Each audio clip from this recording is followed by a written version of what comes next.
This DBI's Brother Panther. I've got a database here I've been monitoring. I'm going to do a response time analysis for this database, and what I see here is for the last 8 hours, not much going on. I actually want to look at the entire week, so I'm going to look at the performance of this database for the week, and I've got a 1/4 second response time. 85% of that time is inside the database, and the database is a little bit more I/O bound than CPU bound. I'm going to click on that I/O pie slice, and Brother Panther just did the analysis to find the statements that are causing that database to be I/O bound. So right there, I've got about 2/3 of all the I/O in the database tied up in these 4 statements. I can pass those as a workload to the design advisor and apply DBI's advanced index benefit analysis methodology. So here's an I/O bound database, 2/3 of all the I/O in 4 statements. We're waiting for the answer here. Oh, outstanding. And we can see we're going to get from 374,000 time rounds down to 116 for a 99% improvement. Here's the indexes that we have the opportunity to create, and we can see the benefit of each of these indexes. If we add this first index, we'll get 49% of that savings.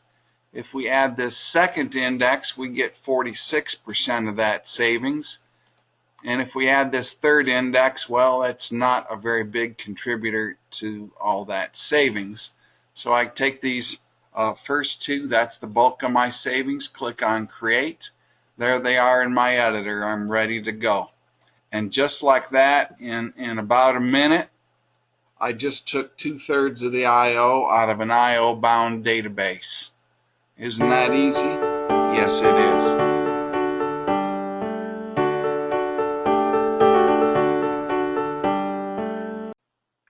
Okay, so I think this is going to take definitely less than 7 minutes. But in 9.7, there was a nice feature which was introduced, which allows application environments to be customized during the connection process. Okay, now what this does allows the application to do is it allows the application to override configuration parameters or database-wide parameters or instance-wide parameters for that particular application's need. Okay, it's a very easy to set up and does wonders, and it's got many use cases which I'm going to talk about. Okay, it's basically the heart of this is the connect_proc database configuration parameter, and it simply is used to input the procedure name. Okay, it accepts a 2-part procedure name, and it's executed implicitly at the server to customize the connection. So it's all about customizing the connection for the application. Okay, how do you set it up? Straightforward.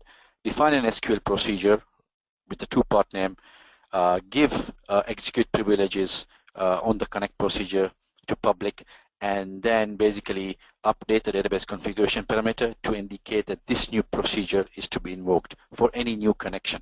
Okay, let's look at some examples, some use cases.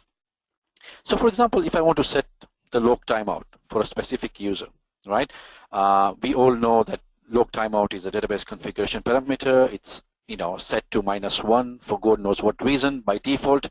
And if you read Scott's performance blogs, which he published many years ago, they're rules of thumb for OLTP applications and business intelligence kind of applications, right? But an application may have its particular needs, okay, for log timeouts based on the workload that it's executing. So here we just simply create the procedure, and we just simply say that if the user is, in my case, report user, then I set my log timeout to 3600 seconds. All right, okay, and then I grant the execute and I update my DB_CFG. Let's see what happens. There we go.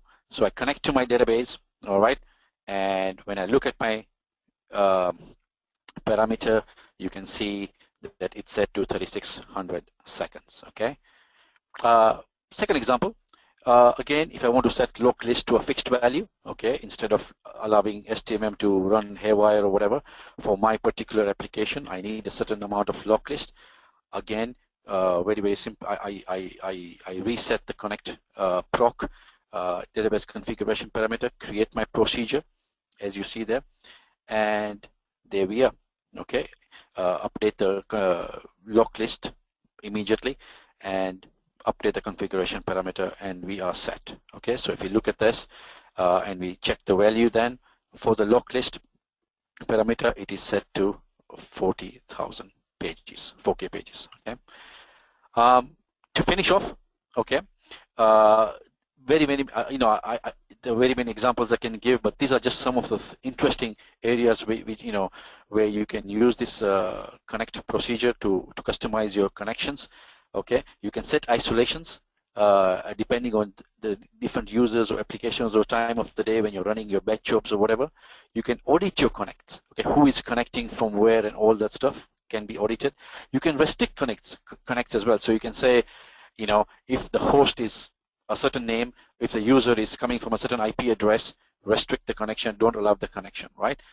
You can control the STMM settings for known workloads, which is for an example of this with the lock list. You can set optimization profiles, and the possibilities are endless.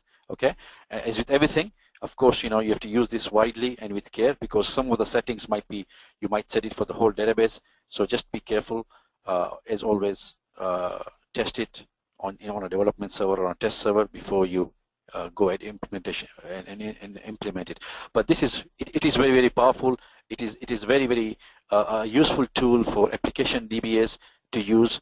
I'm really sort of